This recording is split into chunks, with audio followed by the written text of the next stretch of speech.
What's happening, sports fans? Welcome back to another episode with Mom and Papa Joe. Short cook today. We're looking at a wonderful picanha on the Weber Rotisserie. Let's get it. Here's that picanha, folks. Weighs about 3 pounds. Pull it out of the freezer, and it's been thawed over the last couple of days. I'm going to get it out the package real quick, dried, and we'll take a look at it. I think it's a choice grade, nothing special, not overly marbled. And man, this fat cap is fully intact, which I like. Not a whole lot of trimming required. Going to get off this little bit of silver skin here. And since we're going to be putting this on the rotisserie, we're definitely going to have to cut it into steaks. One of the first things I want to do is just kind of even things up.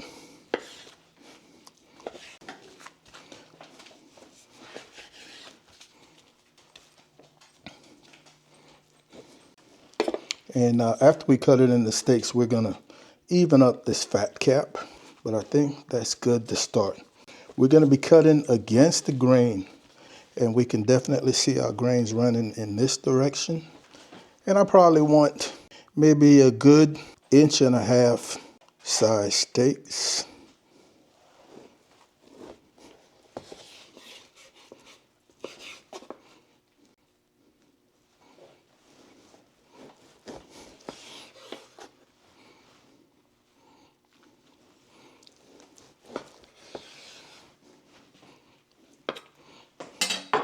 So here I'm just going to come back, just take off a little bit of this fat cap.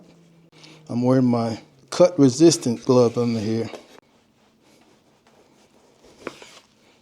We're going to set this aside just for a few, and we're going to make a quick wet brine. Folks, I'm at a loss for the name, but one of our fans recommended Dale's. It's a steak marinade that's supposed to be just so flavorful. And I've heard of Dale's long before this, but I've never been able to find it. But after that recommendation, I definitely went to Amazon and I bought it. It is concentrated, salty, full of umami. I tasted it out of the bottle. And instructions said that you should use it full strength. What I've got here is 1/2 cup of water. It's so salty, I'm going to dilute it by half. 1/2 cup of water and 1/2 cup measure. I'm going to go with the Dale's in here. I'm going to give that a good taste. And if it's too salty for my taste, I am going to add more water. Yes, I'm going to come back with maybe another 1/4 cup of water. And full strength, it says maybe a half hour or so. I'm going to go for an hour at this less than half strength. So I'm just going to drop my steaks in here and come in with my Dale's. Make sure everybody's got some love. A solid hour. All right, folks, we're right at an hour. And all we've been doing is flipping and just agitating this a little bit. We're going to pull them out of here now. Get them dried off. We're not going to rinse or anything.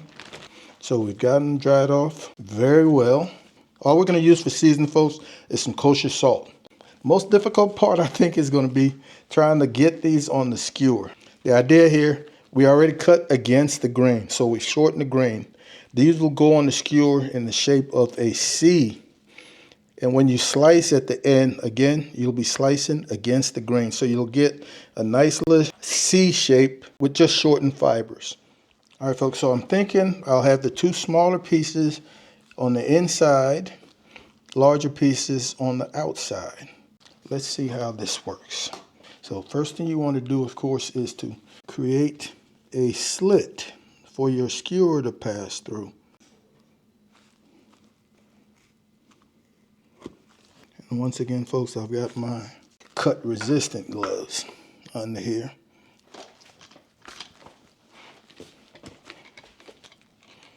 That's one. Let's get a small one.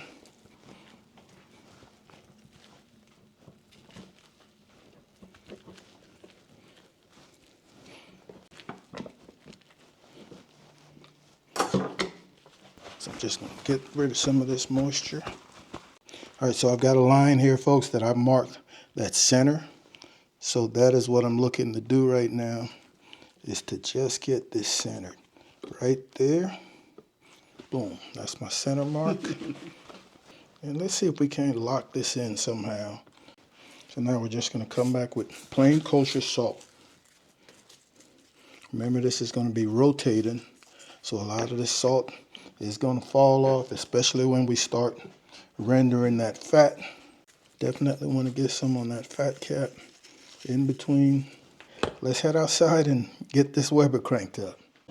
All right, folks, we're ready to rock. We are using cowboy hardwood lump. Put my rotisserie ring on. Come back with my motor.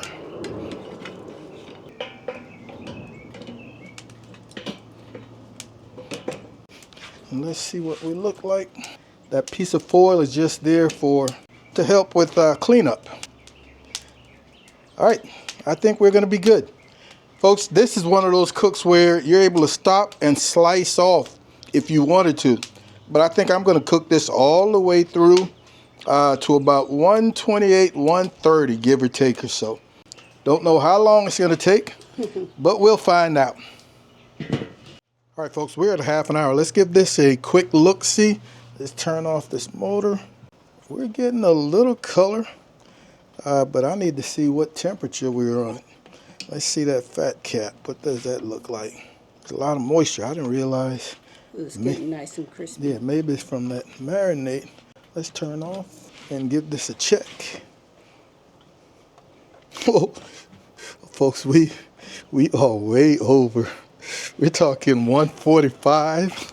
I don't have that color I wanted, but we are way past our temp. We're gonna take this off. All right, folks, let's see how hot a mess this is. Let's see if we can't push down. There we go. And get some slices off of here.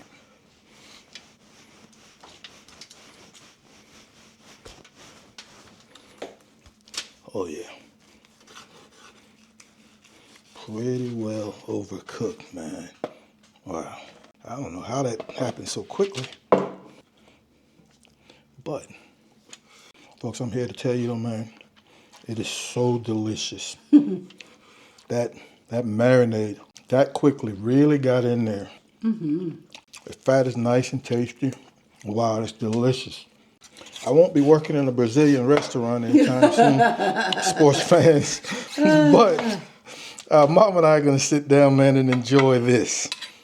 All right, so folks, it's tasty. That marinade is delicious.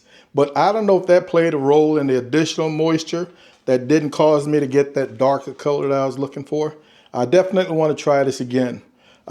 This first attempt was definitely a fail as far as I'm concerned. So we'll be doing this again. Using the lessons learned, Papa Joe is going to get better at this particular cook. Want to thank you guys and gals for hanging out with Mom and Papa Joe's, man. We absolutely appreciate it. Be on the lookout for another video coming very soon. And as usual, Mom and I want you guys to take care of yourselves, love each other, and we'll see you when we see you. Holla!